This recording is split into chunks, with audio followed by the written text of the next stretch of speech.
Hello students, welcome to La excellence IAS academy. ఈరోజు మనం August 20th నాటి Eenadu news పేపర్లోని ఇంపార్టెంట్ కరెంట్ అఫైర్స్ గురించి డిస్కస్ చేద్దామండి. బిఫోర్ దట్ మనము ప్రీవియస్ క్లాస్లోని క్వశ్చన్ ఆఫ్ ద డే గురించి చూద్దాము. భారత ప్రధాన ఎన్నికల కమిషనర్ తొలగింపులో ఎవరు భాగంగా ఉంటారు? లాస్ట్ క్లాస్లో మనము చీఫ్ ఎలక్షన్ కమిషనర్ మీద అభిశంసన తీర్మానాన్ని ప్రవేశపెట్టడానికి సిద్ధంగా ఉన్నట్లు విపక్ష కూటమి ప్రకటించడం చూసాము. ఆ కంటెక్స్ట్లో అసలు ప్రొసీజర్ ఏ విధంగా ఉంటుంది అనేది కూడా డిస్కస్ చేసాము. సో మనం ఇక్కడ 4 ఆప్షన్స్ ఇవ్వడం జరిగింది అండి. 1 by 1 మనం చూద్దాం. Option A Lok Sabha. లోక్సభ భారత ప్రధాన ఎన్నికల కమిషనర్ తొలగింపులో భాగంగా ఉంటుందా? ఎస్. ఎందుకు అంటే లోక్సభలో 100 మెంబర్స్ ఇనిషియేషన్ ద్వారా మనము అభిశంసన తీర్మానాన్ని ప్రవేశపెట్టవచ్చు. కాబట్టి లోక్సభ అనేది కరెక్ట్ ఆన్సర్ అవుతుంది. సెకండ్ చూడండి, బి రాజ్యసభ. ఎస్, రాజ్యసభ కూడా కరెక్టే. 50 మెంబర్స్ ఇనిషియేషన్తో మనము రాజ్యసభలో కూడా అభిశంసన తీర్మానాన్ని ప్రవేశపెట్టవచ్చు. కాబట్టి లోక్సభ, రాజ్యసభ రెండు కరెక్టే. సి రాష్ట్రపతి. ఎస్, లోక్సభ లేదా రాజ్యసభలో తీర్మానాన్ని ప్రవేశపెట్టిన తర్వాత ఉభయ సభలు కూడా స్టెప్ బై స్టెప్ ప్రాసెస్లో ఈ తీర్మానాన్ని ఆమోదించి రాష్ట్రపతికి పంపించాల్సి ఉంటుంది. ఆ తీర్మానం మీద రాష్ట్రపతి సంతకం చేయడం ద్వారా అభిశంసన ప్రక్రియ అనేది పూర్తవుతుంది. దెన్ రాష్ట్రపతి ఉత్తర్వుల ద్వారా చీఫ్ ఎలక్షన్ కమిషనర్ని తొలగించవచ్చు. సో ఇక్కడ ఈ ప్రధాన ఎన్నికల కమిషనర్ తొలగింపులో ఎవరు భాగంగా ఉన్నారండి? లోక్సభ భాగంగా ఉంది, రాజ్యసభ భాగంగా ఉంది, మరియు రాష్ట్రపతి కూడా భాగంగా ఉన్నారు. ఆన్సర్ ఏమవుతుందండి అప్పుడు? డి పైవన్నీ అనేది కరెక్ట్ ఆన్సర్ ఇక్కడ. ఈరోజు ఈనాడు న్యూస్ పేపర్లోని important topics to be covered మనం చూస్తే ఫస్ట్ వన్, నేరం చేస్తే ప్రధానికైనా ఉద్వాసనే. ఈ ఆర్టికల్ క్రిమినలైజేషన్ ఆఫ్ పాలిటిక్స్ ని తగ్గించేందుకు ఇటీవల కేంద్ర ప్రభుత్వం ఒక బిల్లును సిద్ధం చేయడము అండ్ తీవ్రమైన నేర ఆరోపణలు ఉన్న వ్యక్తులను తొలగించడానికి అవసరమైన చట్టాన్ని తీసుకురావడానికి లోక్సభలో దీనిని ప్రవేశపెట్టడం మనం చూడవచ్చు. ఇది మనకి గవర్నెన్స్ లో ఇంపార్టెంట్ అండి. సెకండ్ వన్, ప్రయాస అడియాస. ఈ ఆర్టికల్ సిఈసి తొలగింపుకు సంబంధించి విపక్ష కూటమి ప్రయత్నాలు మరియు దీనికి సంబంధించిన ప్రాసెస్ గురించి వివరించడం జరిగింది. ఇది గవర్నెన్స్ అలానే పాలిటీలో important. Third one, Bharat China సంబంధాలు ప్రపంచ శాంతికి కీలకం. ఈ ఆర్టికల్ రీసెంట్ గా భారత ప్రధాని నరేంద్ర మోదీతో చైనా విదేశాంగ శాఖ మంత్రి భేటీ అవ్వడము, దానికి సంబంధించిన కీలక అంశాలను వివరించడం జరిగింది. ఇది ఇంటర్నేషనల్ రిలేషన్స్ లో ఇంపార్టెంట్. ఫోర్త్ వన్, ఎగుమతుల్లో తెలుగు రాష్ట్రాల హవా. ఈ ఆర్టికల్ రోజు రోజుకి ఉభయ తెలుగు రాష్ట్రాల యొక్క ఎగుమతుల వృద్ధి గురించి వివరించడం జరిగింది. దీనిలోని గణాంకాలు మనకి exam point of view important, ఇవి ఎకానమీలో ఇంపార్టెంట్ అండి. Fifth one, 97 Tejas mark 1A కొనుగోలుకు పచ్చజెండా. డిఫెన్స్ సెక్టార్ లో మనము ఆత్మనిర్భరతని పెంపొందించుకునే దిశగా ఇటీవల ప్రయత్నాలు చేస్తూ ఉన్నాము. అందులో భాగంగానే తేజాస్ మార్క్ 1A యుద్ధ విమానాలని డెవలప్ చేయడం జరిగింది. ఇప్పుడు 97 ఈ తేజాస్ మార్క్ 1A యుద్ధ విమానాలకు సైన్యం ఆర్డర్ ఇచ్చింది. ఇది మనకి డిఫెన్స్ లో ఇంపార్టెంట్ అండి. ఇవే కాకుండా ఈ రోజు ఈనాడు న్యూస్ పేపర్లోని అదర్ ఇంపార్టెంట్ కరెంట్ అఫైర్స్ ని గురించి కూడా డిస్కస్ చేద్దాం. ఈ రోజు మన ఫస్ట్ ఆర్టికల్ చూడండి, నేరం చేస్తే ప్రధానికైనా ఉద్వాసనే. నేడు పార్లమెంటులో బిల్లు, జమ్మూ కాశ్మీర్ కు రాష్ట్ర హోదా పునరుద్ధరణ.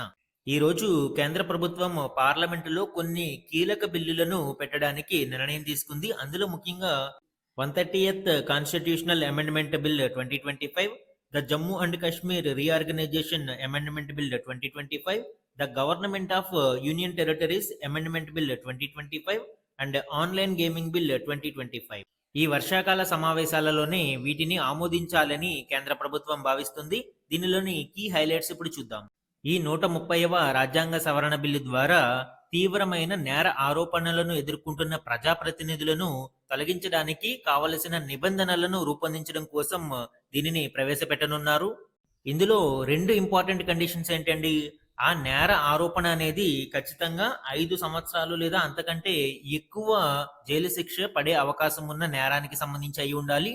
అండ్ అప్పటికే 30 రోజులు నిర్బంధించబడి ఉండాలి.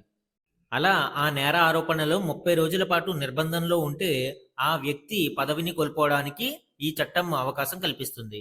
ఈ చట్టం అమలులోకి వస్తే తీవ్ర నేర ఆరోపణకు గురి అయి అరెస్ట్ అయినప్పుడు కేంద్ర మంత్రిని, రాష్ట్ర లేదా కేంద్రపాలిత ప్రాంత ముఖ్యమంత్రిని, రాష్ట్ర మంత్రిని పదవి నుంచి తొలగించేందుకు అవకాశం ఉంటుంది అనేది మనం ఇక్కడ చూడవచ్చు.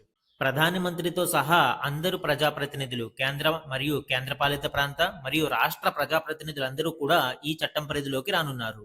అరెస్టు కాబడినప్పుడు ప్రజాప్రతినిధులు స్వచ్ఛందంగా రాజీనామా చేయకపోయినా కూడా 31వ రోజు ఆటోమేటిక్గా వారు పదవి నుంచి తొలగించబడడానికి ఈ చట్టంలో నిబంధనలను పొందుపరుస్తున్నారు. అలానే Jammu and Kashmir reorganisation amendment bill 2025ను కూడా ప్రవేశపెట్టనున్నారు అండి. దీని ద్వారా జమ్మూ కాశ్మీర్కు రాష్ట్ర హోదా తిరిగి పునరుద్ధరించబోతున్నారా అనేది చూడాలి. అలానే ఆన్లైన్ గేమింగ్ బిల్ 2025ని కూడా ప్రవేశపెట్టడానికి కేంద్ర ప్రభుత్వం నిర్ణయం తీసుకుంది. ఇందులో ముఖ్యంగా నిబంధనలను ఉల్లంఘించి ఆన్లైన్ గేమ్స్ అందిస్తున్న వారికి 3 ఏళ్ల వరకు జైలు శిక్ష లేదా ₹1,00,00,000 వరకు జరిమానా లేదా రెండూ విధించడానికి ప్రతిపాదనలు మనం చూడవచ్చు. అలానే ఇటీవల కాలంలో మనం చూస్తూ ఉన్నాము. ఈ ఆన్లైన్ గేమ్స్ ని ఎక్కువగా సెలబ్రిటీస్ ప్రమోట్ చేస్తూ ఉన్నారు. ఇలాంటి ఆన్లైన్ గేమింగ్ అడ్వర్టైజ్మెంట్స్ లో ప్రమోట్ చేస్తున్న వారికి గరిష్టంగా 2 ఏళ్ల జైలు శిక్ష, 50 లక్షల వరకు జరిమానా విధించడానికి కూడా ఈ బిల్లులో ప్రతిపాదనలు తీసుకురావడం జరిగింది. అలానే ఈ ఆన్లైన్ గేమింగ్ బిజినెస్ లో ఆర్థిక లావాదేవీలు కలిగి ఉన్న వారికి కూడా సుమారు 3 ఏళ్ల వరకు జైలు శిక్ష, ₹1,00,00,000 వరకు పెనాల్టీ విధించే అవకాశం ఉంది. అలానే ఈ నేరాలు పునరావృతం చేస్తే తీవ్రత పెరుగుతూ ఉంటుంది. And one more important point ఏంటి అంటే ఆన్లైన్ గేములు ఆడే వారికి మాత్రం శిక్షల్ని ప్రతిపాదించలేదు. ఎందుకు? వీరు నేరంలో భాగస్వామ్యం కాకుండా బాధితులుగా చూడడం దీనికి కారణమని చెప్పవచ్చు. సో ఈ విధంగా కొన్ని కీలక బిల్లులను ఈ రోజు పార్లమెంటులో ప్రవేశపెట్టే అవకాశం ఉంది. ఈ బిల్స్ యొక్క కీలక డీటెయిల్స్ కమింగ్ క్లాసెస్ లో మనం డిస్కస్ చేద్దాం. మన నెక్స్ట్ ఆర్టికల్ చూడండి, ప్రయాస అడియాస. ఈ ఆర్టికల్ ఇటీవల భారత ప్రధాన ఎన్నికల అధికారి జ్ఞానేష్ కుమార్ గారిని తొలగించడానికి విపక్ష కూటమి నేతలు అభిశంసన తీర్మానాన్ని ప్రవేశపెడతాము అని హెచ్చరించడం, దానికి సంబంధించి అసలు సిఈసి తొలగింపు ప్రక్రియ ఏ విధంగా ఉండబోతుంది ఇలాంటి డీటెయిల్స్ ఇక్కడ చూద్దాం. సిఈసి తొలగింపు ప్రక్రియ అనేది ప్రతిపక్షానికి సాధ్యమేనా అనేది పరిశీలిస్తే చాలా వరకు అసాధ్యమని చెప్పవచ్చు. ఎందుకంటే ఈ సిఈసి తొలగింపు ప్రక్రియ అనేది చాలా సంక్లిష్టమైన వ్యవహారం. దీనిని సుప్రీంకోర్టు జడ్జి తొలగింపు ప్రక్రియకి సేమ్ యాజ్ ఇట్ ఈజ్ అలానే మనము నిబంధనలని పాటించాల్సి ఉంటుంది. మొదట లోక్సభ లేదా రాజ్యసభలో తీర్మానాన్ని ప్రవేశపెట్టాలి. తదుపరి స్పీకర్ లేదా చైర్మన్ ఆఫ్ రాజ్యసభ దానిని ఆమోదించాల్సి ఉంటుంది. తదుపరి త్రిసభ్య కమిటీకి పంపించాలి. ఆ విచారణ నివేదికను లోక్సభ లేదా రాజ్యసభలో ఓటింగ్ కి పెట్టాలి. ఓటింగ్ లో స్పెషల్ మెజారిటీతో పాస్ అవ్వాలి. తదుపరి దానిని రాష్ట్రపతికి పంపించాలి. ఇలాగా ఒక ప్రత్యేక ప్రక్రియ అనేది ఈ తొలగింపు విధానంలో ఇన్వాల్వ్ అయి ఉంటుంది. చీఫ్ ఎలక్షన్ కమిషనర్ యొక్క తొలగింపు ప్రక్రియకు సంబంధించి step by step removal process మనం ఇక్కడ చూద్దామండి. ఈ తొలగింపు ప్రక్రియను ఆర్టికల్ 324 క్లాజ్ 5 లో మెన్షన్ చేసి ఉన్నారు. ఈ ఆర్టికల్ ప్రకారం భారత ప్రధాన ఎన్నికల అధికారిని తొలగించడానికి వీలు లేదు except removal process like supreme court judge. అంటే సుప్రీంకోర్టు న్యాయమూర్తిని ఏ విధంగా అయితే తొలగిస్తారో అటువంటి ప్రక్రియ ద్వారా మాత్రమే భారత ప్రధాన ఎన్నికల అధికారిని తొలగించడానికి అవకాశం ఉంటుంది. సో ఈ ప్రాసెస్ ని మనకి ఆర్టికల్ 124 లో మెన్షన్ చేయడం జరిగింది. అదేవిధంగా రీసెంట్ గా CEC and other election commissioners appointment conditions of service and term of office act 2023 లోని సెక్షన్ 11 కూడా ఈ తొలగింపు ప్రక్రియకి సంబంధించి డీటెయిల్స్ వివరిస్తుంది. ఈ తొలగింపు ప్రక్రియ ఏ విధంగా ఉండబోతుంది అనేది మనం చూస్తే మొదటిగా లోక్సభలో గాని లేదా రాజ్యసభలో గాని అభిశంసన తీర్మానాన్ని ప్రవేశపెట్టాలి. దీనికోసం లోక్సభలో అయితే అట్లీస్ట్ 100 మంది లేదా రాజ్యసభలో అయితే అట్లీస్ట్ 50 మంది ఎంపీల యొక్క మద్దతు అవసరం. ఎంపీల మద్దతు ఒకటే సరిపోదు అండి. దీనిని ప్రిసైడింగ్ అధికారి ఆమోదించాల్సి ఉంటుంది. అంటే లోక్సభలో అయితే స్పీకర్ లేదా రాజ్యసభలో అయితే చైర్మన్ దీనిని ఆమోదించాల్సి ఉంటుంది. ఒకవేళ ఈ పిటిషన్ ని తిరస్కరిస్తే అక్కడితో ఈ ప్రాసెస్ అనేది ముగుస్తుంది. అభిశంసన తీర్మానాన్ని ప్రిసైడింగ్ అధికారి యాక్సెప్ట్ చేస్తే దానిని త్రిసభ్య కమిటీకి విచారణ కోసం పంపించాల్సి ఉంటుంది. ఈ త్రిసభ్య కమిటీ విచారణ నివేదికను మళ్ళీ ప్రిసైడింగ్ అధికారికి సమర్పిస్తారు.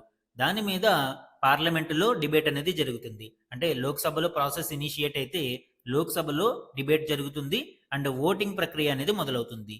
ఓటింగ్ అనేది అట్లీస్ట్ 2/3 మెజారిటీతో ఈ అభిశంసన తీర్మానాన్ని పాస్ చేయాల్సి ఉంటుంది. లోక్సభలో ఈ తీర్మానం పాస్ అయిన తర్వాత తిరిగి మళ్ళీ రాజ్యసభకు పంపించాల్సి ఉంటుంది.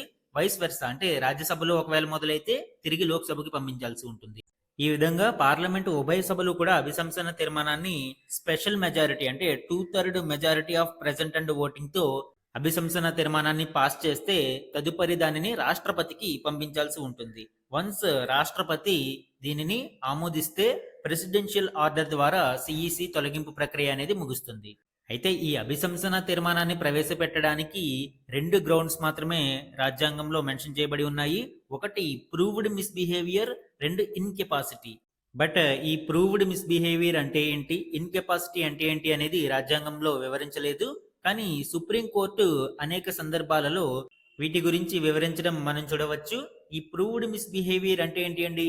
పనితనంలో ఘోరమైన తప్పిదాలు చేయడము, పర్యవసనాల గురించి ఆలోచించకుండా తప్పులు చేస్తూ వెళ్ళడం, అవినీతి ఇలాంటి వాటివన్నీ కూడా ఈ ప్రూవ్డ్ మిస్‌బిహేవియర్‌లోకి వస్తాయి. అలానే ఇన్‌కెపాసిటీ అంటే ఏంటి అండి? ఒక పనిని చేయడానికి తగిన సామర్థ్యం లేకపోవడం. అంటే రాజ్యాంగ పరంగా చేయాల్సిన విధులను నిర్వర్తించడంలో అవసరమైన శారీరక మరియు మానసిక సామర్థ్యాలు లేకపోతే దానిని ఇన్‌కెపాసిటీ అంటారు. సో, ఈ 2 గ్రౌండ్స్ మీద మనకి ఈ అభిశంసన తీర్మానాన్ని ప్రవేశపెట్టడానికి అవకాశం కల్పించడం జరిగింది. అదేవిధంగా పార్లమెంటు ఉభయ సభలలో ఓటింగ్ ప్రక్రియకి సంబంధించి క్రైటీరియా కూడా మనం ఇక్కడ చూస్తే 2/3 majority of present and voting. అంటే హాజరైన మొత్తం సభ్యులలో 2/3 వంతు మంది మెజారిటీ అవసరమవుతుంది. అలానే over the half of the total strength. అంటే ఆ సభ యొక్క మొత్తం స్ట్రెంత్‌లో 50% మెజారిటీ అనేది ఇక్కడ క్రైటీరియాగా ఇవ్వబడింది. ఈ 2 క్రైటీరియాస్ కూడా మ్యాచ్ అవ్వాల్సి ఉంటుంది. అండ్ వన్ మోర్ పాయింట్, ఇప్పటి వరకు ఏ సీఈసీ కూడా అభిశంసనకు గురి కాలేదు. 1950లో మనకి ఈ ఎన్నికల కమిషన్ అమలులోకి వచ్చింది. అప్పటి నుంచి కూడా ఏ ప్రధాన ఎన్నికల అధికారి అభిశంసనకి గురి కాలేదు. మన నెక్స్ట్ ఆర్టికల్ చూడండి. ఎన్నికల వ్యవస్థ బలోపేతానికి 28 రకాల చర్యలు ఎన్నికల సంఘం వెల్లడి. ఇటీవలి కాలంలో విపక్షాల నుంచి ఎన్నికల కమిషన్ మీద అనేక తీవ్ర ఆరోపణలు వస్తూ ఉన్న నేపథ్యంలో ఎన్నికల ప్రక్రియను మరింత మెరుగుపరచడం, క్రమబద్ధీకరించడమే లక్ష్యంగా గత 6 నెలల్లో 28 రకాల చర్యలు తీసుకున్నట్లు ఎన్నికల సంఘం వెల్లడించడం ఇక్కడ చూడవచ్చు. ముఖ్యంగా మరణాల నమోదు సమాచారాన్ని అనుసంధానించడం ద్వారా క్షేత్రస్థాయి ఎన్నికల అధికారులకు మృతి చెందిన ఓటర్ల గురించి సకాలంలో సమాచారం అందుతుంది అని, తద్వారా డెత్ పర్సన్స్ ఎవరైతే ఉన్నారో వారి యొక్క ఓటు హక్కును తొలగించడానికి ప్రక్రియ అనేది సులభతరం అవుతుంది అని ఎన్నికల కమిషన్ వివరించింది. దానితో పాటు ఎన్నికల ప్రక్రియ బలోపేతం కోసం భాగస్వామ్య పక్షాలతో సంప్రదింపులు, ఎన్నికల వ్యవస్థ బలోపేతం, ప్రక్షాళన, సాంకేతికత వినియోగం పెంపు, ఓటర్ల జాబితాలను సరిచేయడం, ఓటింగ్ ప్రక్రియను సులభతరం చేయడం, ఈసీ సామర్థ్యాలను పెంపొందించడం వంటి విభాగాలలో చర్యలు తీసుకున్నట్లు ఎన్నికల సంఘం వెల్లడించింది. అలానే ఇటీవల బీహార్లో నిర్వహించిన స్పెషల్ ఇంటెన్సివ్ రివిజన్ ఓటర్ల జాబితా ప్రత్యేక సమగ్ర సవరణను ఒక కీలక సంస్కరణగా పేర్కొంది. అదేవిధంగా అర్హులందరికీ ఓటు హక్కు కల్పించేలా చూడడము మరియు అనర్హులు ఎవరైతే ఉన్నారో వారందరికీ ఓటు హక్కు తొలగించడం ఈసీ యొక్క ప్రధాన లక్ష్యమని ఇక్కడ ఎన్నికల సంఘం వివరించడం మనం చూడవచ్చు. మన నెక్స్ట్ ఆర్టికల్ చూడండి. భారత్ చైనా సంబంధాలు ప్రపంచ శాంతికి కీలకం, వాంగ్ యూతో భేటీ తర్వాత మోదీ వ్యాఖ్య. మనం శత్రువులం కాదు భాగస్వాములమన్న చైనా మంత్రి, అరుదైన ఖనిజాల ఎగుమతికి బీజింగ్ అంగీకారం. సో ఇది ఇండియా మరియు చైనా యొక్క రిలేషన్స్ గురించి వివరిస్తూ ఉంది. ముఖ్యంగా ఇటీవలి కాలంలో ఇండియా చైనా రిలేషన్స్ కొంత మెరుగుపడుతూ ఉండడం మనం గమనించవచ్చు. ఆ కంటెక్స్ట్ లో రీసెంట్ డెవలప్మెంట్స్ ఇప్పుడు చూద్దాం. ఇటీవల 2 రోజుల పాటు భారత పర్యటనకు వచ్చిన చైనా విదేశాంగ మంత్రి వాంగ్ యూతో మోదీ భేటీ అయ్యారు. ప్రాంతీయ సుస్థిరతకే కాదు ప్రపంచ శాంతి మరియు సౌభాగ్యాలకు భారత చైనా సంబంధాలు కీలకమని ప్రధాని మోదీ ఉద్ఘాటించారు. ముఖ్యంగా ఈ ఇద్దరి మధ్య చర్చలో సరిహద్దుల్లో శాంతిని ఉమ్మడిగా కాపాడుకోవడం, వాణిజ్యానికి సరిహద్దులను మళ్లీ తెరవడం, వివిధ రకాల వీసాలకు వెసులుబాటు కల్పించడం, పెట్టుబడుల వెల్లువను ప్రోత్సహించడం, నేరుగా విమాన సర్వీసులను సాధ్యమైనంత త్వరగా పునరుద్ధరించడం, నదీ జలాల పంపకంలో సహకరించుకోవడంపై సుముఖత వ్యక్తం చేయడం మనం చూడవచ్చు. అలానే భారత్ మరియు చైనాలు శత్రువులు కాదు అని, భాగస్వాములు అని చైనా విదేశాంగ మంత్రి వాంగ్ యూ పేర్కొనడం ఇక్కడ చూడవచ్చు. అండ్ ఈ చర్చలలో కీ హైలైట్ మనం చూస్తే కొన్ని ప్రొడక్ట్స్ మీద బ్యాన్ ని లిఫ్ట్ చేయడం జరిగింది. ముఖ్యంగా గత కొన్ని నెలలుగా భారత్ కు అరుదైన ఖనిజాలు, ఎరువుల ఎగుమతులను చైనా నిలిపివేసింది. అయితే ఇప్పుడు వాటిని తిరిగి పునరుద్ధరించడానికి అంగీకారం తెలిపినట్లు తెలుస్తుంది. వీటితో పాటు సరిహద్దు వివాదాలను సాధ్యమైనంత త్వరగా ఉభయ పక్షాలకు అంగీకార యోగ్యమైన విధానంలో పరిష్కరించుకోవాలి అని ఇరు వర్గాలు చర్చించుకున్నట్లు తెలుస్తుంది. And one more important point ఇక్కడ మనం చూడాల్సింది, చైనాలో తైవాన్ భాగమని వాంగ్ యూ, జయశంకర్ మధ్య సోమవారం జరిగిన చర్చల్లో భారత్ పేర్కొన్నట్లు వచ్చిన కథనాలను భారత ప్రభుత్వ వర్గాలు ఖండించాయి. మనం ఇప్పుడు కూడా వన్ చైనా పాలసీకి సమర్థించలేదు. ఎందుకంటే చైనా మరియు తైవాన్ 2 సార్వభౌమ దేశాలు అని, మరియు తైవాన్ చైనాలో ఇంటిగ్రల్ కాదు అని భారతదేశం ఎప్పటి నుంచో తన విధానాన్ని ప్రకటించడం జరిగింది. ఇప్పుడు కూడా అదే స్టాండ్‌కి మనము స్టిక్ అయి ఉన్నాం. మన నెక్స్ట్ ఆర్టికల్ చూడండి. భారత్‌పై టారిఫ్ల ప్రభావం ఉండదు. ఎస్&పి అంచనా. ఇటీవల ఎస్&పి సంస్థ భారతదేశం యొక్క క్రెడిట్ రేటింగ్‌ని 18 సంవత్సరాల తర్వాత ట్రిపుల్ బి మైనస్ కేటగిరీ నుంచి ట్రిపుల్ బి కేటగిరీలోకి తీసుకువచ్చింది. ఈ కంటెక్స్ట్‌లో అమెరికా విధిస్తున్న 50% సుంకాల ప్రభావం భారత ఆర్థిక వ్యవస్థ మీద పెద్దగా ఉండదు. కాబట్టి దీర్ఘకాలికంగా ఆలోచించి ఈ రేటింగ్ అప్‌గ్రేడేషన్ చేశాము అని వివరించడం చూడవచ్చు. దీనిలోని కీ హైలైట్స్ ఇప్పుడు చూద్దాం. అమెరికా యొక్క వాణిజ్య సుంకాల యొక్క ప్రభావం దీర్ఘకాలంలో భారతదేశం మీద ఉండకపోవచ్చు అని, ముఖ్యంగా భారతదేశం ఆర్థిక సంస్కరణల మీద దృష్టి పెట్టడము మరియు ప్రజల జీవన ప్రమాణాలను మెరుగుపరచడానికి ప్రయత్నిస్తూ ఉండడం దీనికి కారణమని విశ్లేషించింది. అలానే విదేశీ వాణిజ్యం మీద భారతదేశం చాలా పరిమితంగానే ఆధారపడి ఉంది అని, కేవలం 15% మాత్రమే ఈ విదేశీ వాణిజ్యం మీద ఆధారపడి ఉంది అని, అందులోనూ భారతదేశం యొక్క మొత్తం ఎగుమతులలో అమెరికా వాటా కేవలం 1% మాత్రమే ఉంది అని, కాబట్టి అమెరికా యొక్క సుంకాల ప్రభావం భవిష్యత్తులో దీర్ఘకాలంలో వీటి ప్రభావం ఉండకపోవచ్చు అని ఎస్&పి అంచనా వేస్తుంది.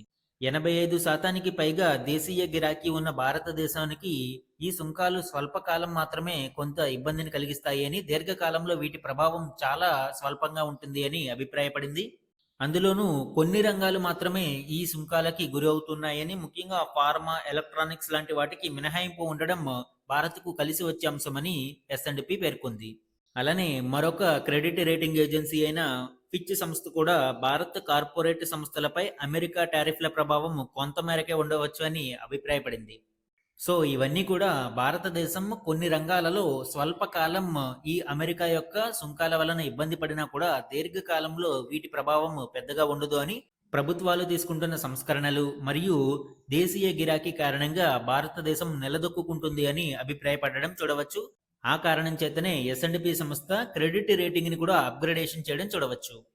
మన నెక్స్ట్ ఆర్టికల్ చూడండి. ప్రతిపాదిత జీఎస్టీ అమలుతో ఏటా 85,000 కోట్ల ఆదాయం నష్టం ఎస్బీఐ రీసెర్చ్. ఇటీవల భారత ప్రధాని నరేంద్ర మోదీ గారు జీఎస్టీలో రిఫార్మ్స్ తీసుకువస్తామని, నెక్స్ట్ జెన్ జీఎస్టీస్ని అమలు చేస్తామని ప్రకటించడం మనం చూడవచ్చు. అయితే దీని పర్యవసనాలకు సంబంధించి ఎస్బీఐ ఇటీవల చేసిన రీసెర్చ్ యొక్క ఫలితాలను ఈ ఆర్టికల్లో వివరించడం జరిగింది. ఎస్బీఐ రీసెర్చ్ నివేదిక ప్రకారం ఈ జీఎస్టీ రిఫార్మ్స్ కారణంగా ఏటా 85,000 కోట్ల ఆదాయం నష్టం రావచ్చు అని అంచనా వేసింది. ఇప్పటి వరకు 4 స్లాబ్ రేట్ సిస్టమ్ ఉండగా దానిని 2 స్లాబ్ రేట్ సిస్టమ్కి కుదించి 5% మరియు 18% స్లాబ్స్ని ఖరారు చేయడంతో ఆదాయం తగ్గే అవకాశం ఉంది అని ఎస్బీఐ నివేదిక అంచనా వేస్తుంది. అయితే other side of the coin కూడా ఇక్కడ ప్రస్తావించడం చూడవచ్చు. అయితే other side of the coin మనం చూసినప్పుడు ఈ జీఎస్టీ రిఫార్మ్స్ కారణంగా జీఎస్టీ రేట్స్ తగ్గి వినియోగం ప్రోత్సహించే అవకాశం ఉంది. ముఖ్యంగా గృహ వినియోగ వస్తువులపై జీఎస్టీ తగ్గడంతో సుమారు 1.98 లక్షల కోట్ల వినియోగం పెరిగే అవకాశం ఉంది అనేది ఒక అంచనా. జీఎస్టీ స్లాబ్ రేట్స్ మనం చూస్తే 5%, 18%తో పాటు లగ్జరీ గూడ్స్, అలానే టొబాకో, పాన్ ఇలాంటి వాటి మీద 40% విధించే అవకాశం కూడా ఉంది. అలానే యావరేజ్ జీఎస్టీ యొక్క గణాంకాలను మనం చూసినప్పుడు ఈ జీఎస్టీ అమలులోకి వచ్చినప్పుడు అంటే 2017లో ఓవరాల్ పర్సంటేజ్ మనం చూస్తే 14.4%గా మనం చూడవచ్చు. అయితే 2019లో ఇది 11.6%కి తగ్గుముఖం పట్టింది. ఇప్పుడు ఈ ప్రపోజ్డ్ నెక్స్ట్ జెన్ రిఫార్మ్స్ కారణంగా మరింత తగ్గి 9.5%కి పరిమితం కానుంది. అంటే యావరేజ్ జీఎస్టీ రేట్ అనేది తగ్గుతుంది. అంటే ప్రజల మీద పన్ను భారం అనేది తగ్గుముఖం పడుతుంది. సో ఇది ఆర్థిక వ్యవస్థకు ఊతమిచ్చే అంశంగానే చెప్పవచ్చు. మన నెక్స్ట్ ఆర్టికల్ చూడండి. ఎగుమతుల్లో తెలుగు రాష్ట్రాల హవా, ఇంజనీరింగ్ ఉత్పత్తుల్లో వేగంగా ముందుకు, ఔషధాలు, ఎలక్ట్రానిక్స్, ధాన్యం ఎగుమతుల్లోనూ అగ్రగామిగా, త్వరలో టాప్ 5 రాష్ట్రాల జాబితాలో స్థానం. ఈ ఆర్టికల్ ఆంధ్రప్రదేశ్ మరియు తెలంగాణ రాష్ట్రాల యొక్క ఎగుమతుల విలువ గురించి 2024-25లో ఇవి సాధించిన ప్రగతి గురించి వివరించడం జరిగింది. ఇందులోని కీలక గణాంకాలను ఇప్పుడు చూద్దాం. ఇప్పటి వరకు ఏపీ మరియు తెలంగాణలలో ఎగుమతులను మనం చూస్తే వ్యవసాయ ఆధారిత ఉత్పత్తులు ఎక్కువగా ఉండేవి. అయితే ఇటీవలి కాలంలో ఈ ధోరణిలో కొంత మార్పు వచ్చింది. ముఖ్యంగా ఇంజనీరింగ్ ఉత్పత్తులు, ఔషధాలు, రసాయనాలు, ఎలక్ట్రానిక్స్ వంటి మ్యానుఫ్యాక్చరింగ్ గూడ్స్ ఎక్కువగా ఎగుమతి అవుతూ ఉన్నాయి.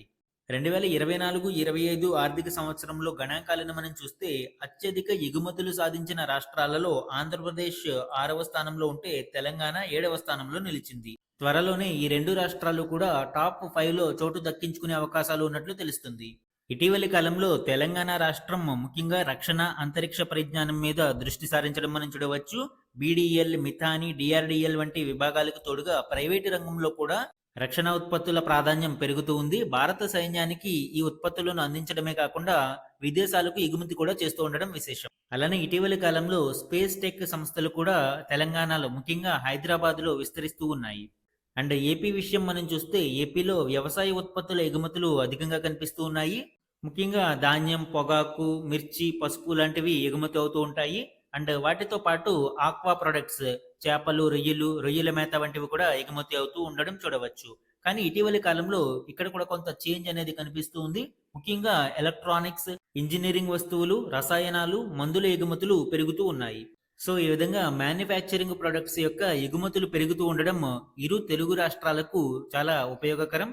అండ్ ఇక్కడ గణాంకాలను మనం చూస్తే 2024-25 ఎగుమతులలో top 10 states Gujarat $1,16,331 million top place లో ఉంటే సెకండ్ ప్లేస్ లో $65,855 మిలియన్ మహారాష్ట్ర సెకండ్ ప్లేస్ లో ఉంది. $52,073 మిలియన్ తమిళనాడు థర్డ్ ప్లేస్ లో, $30,480 మిలియన్ కర్ణాటక ఫోర్త్ ప్లేస్ లో, $21,980 మిలియన్ ఉత్తరప్రదేశ్ ఫిఫ్త్ ప్లేస్ లో ఉన్నాయి. తర్వాత ఆంధ్రప్రదేశ్ మనం చూస్తే $20,782 మిలియన్ సిక్స్త్ ప్లేస్ లో ఉండగా తెలంగాణ $19,122 మిలియన్ సెవెంత్ ప్లేస్ లో ఉంది. సో ఈ విధంగా మనము తెలుగు రాష్ట్రాల యొక్క ప్రగతిని చూడవచ్చు. ముఖ్యంగా తెలంగాణ యొక్క ఎగుమతులలో ఎక్కువగా ఇంజనీరింగ్ ఉత్పత్తులు, drugs, pharmaceuticals, organic, inorganic chemicals, electronics, రత్నాభరణాలు, ధాన్యం, మైకా, బొగ్గు, ఇతర ఖనిజాలు, కాఫీ లాంటి ప్రొడక్ట్స్ ఉన్నాయి. అండ్ ఆంధ్రప్రదేశ్ చూస్తే ఇంజనీరింగ్ ప్రొడక్ట్స్, సముద్ర ఉత్పత్తులు, drugs and pharmaceuticals, coffee, organic, inorganic chemicals, electronic products, పొగాకు, పెట్రోలియం ప్రొడక్ట్స్ మరియు ధాన్యం కీలకంగా ఉన్నాయి. సో ఈ విధంగా ఎగుమతులలో తెలుగు రాష్ట్రాలు వృద్ధి సాధిస్తూ ఉండడం మనం చూడవచ్చు. ఈ గణాంకాలన్నీ మనకి ఏపీ మరియు తెలంగాణ కరెంట్ అఫైర్స్ లో ఇంపార్టెంట్ అండి. ఎకానమీలో ఇవి నోట్ చేసుకోండి. మన నెక్స్ట్ ఆర్టికల్ చూడండి. 97 తేజాస్ మార్క్ 1A కొనుగోలుకు పచ్చ జెండా.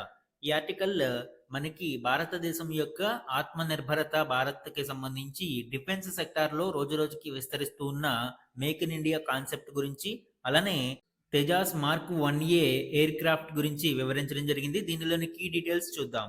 ఇటీవల సెకండ్ స్పెల్లో మరొక 97 తేజాస్ మార్క్ 1A యుద్ధ విమానాల కొనుగోలుకు కేంద్రం పచ్చ జెండా ఊపినట్లు తెలుస్తుంది. ఈ ఆర్డర్ టోటల్ వాల్యూ సుమారు 62,000 కోట్లుగా ఉంది. అలానే ఇప్పటికే మనము ఫస్ట్ స్పెల్లో సుమారు 48,000 కోట్లతో 83 యుద్ధ విమానాల సమీకరణకు కేంద్రం ఆమోదం తెలపడం చూసాము. ఇప్పటి వరకు భారతదేశం వినియోగిస్తున్న MiG-21 యుద్ధ విమానాల స్థానంలో ఈ తేజాస్ మార్క్ 1A యుద్ధ విమానాలను ప్రవేశపెట్టనున్నారు. ముఖ్యంగా ఇవి 4.5 జనరేషన్ ఎయిర్ క్రాఫ్ట్స్ అండి. అలానే భారతదేశం 5th జనరేషన్ ఫైటర్ క్రాఫ్ట్ మీద కూడా ప్రయత్నాలు ప్రారంభించడం జరిగింది. దీనికి సంబంధించి కూడా లాస్ట్ క్లాసెస్ లో మనం డిస్కస్ చేసాము. ముఖ్యంగా ఈ తేజాస్ MK-1A సంబంధించి చూస్తే దీనిని హిందుస్థాన్ ఏరోనాటిక్స్ లిమిటెడ్ ఉత్పత్తి చేస్తుంది. అలానే ఇది light weight agile super sonic air craft గా చెప్పవచ్చు. మల్టీ రోల్ ఫైటర్ దీని స్పెషాలిటీ. ముఖ్యంగా air to air, air to ground ఇలాగా మనకి మల్టీ రోల్ వార్ఫేర్ లో ఇది కీలకంగా ఉపయోగపడనుంది. దీని యొక్క స్పీడ్ వచ్చి మ్యాక్ 1.6 స్పీడ్ తో ఉంది. రేంజ్ 1850 కిలోమీటర్స్ గా ఉంది. బియాండ్ విజువల్ రేంజ్ మిజైల్స్, అలానే air to air, air to ground missiles, advanced short range air to air missiles, ఇలా అనేక అడ్వాన్స్డ్ వెపన్స్ ఈ తేజాస్ MK-1A లో మనం చూడవచ్చు. అండ్ ఈ రోజు ఈనాడు న్యూస్ పేపర్ లోని important one liner current affairs గురించి చూద్దాము అండి. దేశంలో వామపక్ష తీవ్రవాదం తగ్గినట్లు కేంద్ర ప్రభుత్వం ప్రకటించింది. గత 10 ఏళ్లలో మావోయిస్టు ప్రభావిత జిల్లాల సంఖ్య 126 నుంచి 18కి చేరినట్లు తెలిపింది. ఇటీవలి కాలంలో మావోయిస్టు అగ్రనాయకులు వరుసగా పోలీస్ ఆపరేషన్స్‌లో మృతి చెందుతూ ఉండడము అండ్ అగ్రనాయకత్వం కోల్పోవడంతో చాలా వరకు మావోయిస్టు ప్రభావిత ప్రాంతాలు తగ్గుముఖం పడుతూ ఉన్నాయి. ఈ కారణం చేతనే ఇప్పటివరకు మావోయిస్టు ప్రభావిత ప్రాంతాలు సుమారు 126 జిల్లాలలో ఉండగా వాటి సంఖ్య 18కి తగ్గుముఖం పట్టింది. ఇటీవల ఆపరేషన్ కగార్ పేరుతో కేంద్రం నిర్వహించిన ఈ మిలిటరీ ఆపరేషన్‌లో చాలా వరకు మావోయిస్టు అగ్రనేతలు చనిపోవడము, అలానే లొంగిపోతున్న మావోయిస్టులకు ప్రత్యేక పునరావాసాలు కల్పించడం కారణంగా ఈ సక్సెస్ అనేది మనం చూడవచ్చు. నెక్స్ట్ ఇంపార్టెంట్ వన్ చూడండి. ఉద్యోగాల కల్పనకు కేంద్ర ప్రభుత్వం ప్రధానమంత్రి వికసిత్ భారత్ ఉపాధి యోజన పేరుతో కొత్త పథకాన్ని ప్రవేశపెట్టడంతో అనుబంధ పోర్టల్ను కూడా ఏర్పాటు చేసింది. సంస్థల యజమానులు తొలిసారి ఉద్యోగంలో చేరేవారు ఈ పథకం ద్వారా లబ్ధి పొందవచ్చు. లాస్ట్ క్లాస్లో దీని గురించి డీటెయిల్డ్ గా డిస్కస్ చేయడం జరిగింది. ప్రధానమంత్రి వికసిత్ భారత్ రోజ్గార్ యోజన అనేది అధికారికంగా ప్రారంభమైంది. పార్ట్ ఏ మరియు పార్ట్ బి కాంపోనెంట్స్ ఉంటాయి. పార్ట్ ఏ అనేది ఫస్ట్ టైం ఎంప్లాయీస్ ఎవరైతే ఉన్నారో వాళ్ళకి, పార్ట్ బి అనేది ఎంప్లాయర్స్ అంటే ఉద్యోగాలు కల్పించే వారికి. ఈ రోజు మన క్వశ్చన్ ఆఫ్ ద డే గురించి చూడండి. భారత ప్రధాన ఎన్నికల కమిషనర్ తొలగింపు ప్రక్రియకు సంబంధించి ఈ క్రింది ప్రకటనలను పరిగణించండి. ఈ రోజు క్లాస్లో సిఈసి రిమూవల్ ప్రాసెస్ గురించి స్టెప్ బై స్టెప్ మనం చూసాము. ఆ కంటెక్స్ట్ లో 2 స్టేట్మెంట్స్ ఇవ్వడం జరిగింది అండి. ఇందులో కరెక్ట్ స్టేట్మెంట్స్ ని ఐడెంటిఫై చేసి ఆన్సర్ ని కమెంట్ సెక్షన్ లో కమెంట్ చేయండి. ఇది ఈ రోజు ఈనాడు న్యూస్ పేపర్లోని ఇంపార్టెంట్ కరెంట్ అఫైర్స్ మీద daily analysis. Thank you for watching.